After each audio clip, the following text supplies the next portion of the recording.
नमस्कार दोस्तों, रहस्यों से भरी दुनिया में आपका स्वागत है।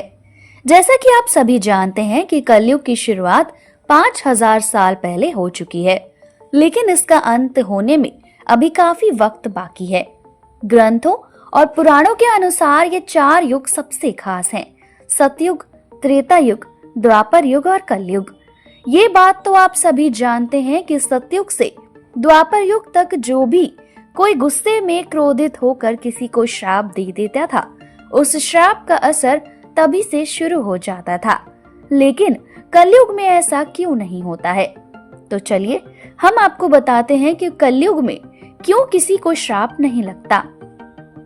सतयुग में ऋषि मुनियों के पास घोर तपस्या कर अपार शक्तियां हुआ करती थी, जिसका वो कभी दुरुपयोग नहीं करते थे, क्योंकि उन्हें पता था कि अगर वो किसी को श्राप देंगे तो वो उन्हें भुगतना पड़ेगा।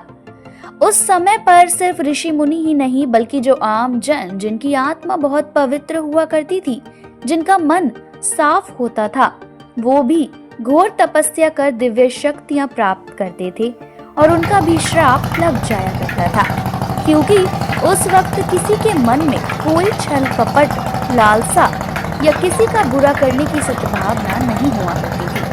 सतयुग, त्रेता युग और द्वापर युग में ना तो पाप होता था और ना ही उसके लिए कोई कानून बनाया गया था।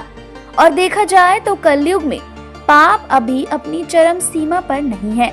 अभी तो कलयुग की बस शुरुआत है और कलयुग में पुण्य आत्मा बहुत कम मिलती है। ज्यादातर लोगों के मन में एक दूसरे के प्रति बुरी भावना रहती है, जिसके कारण उनकी आत्मा पवित्र नहीं रह पाती और बुराई की तरफ चलती है।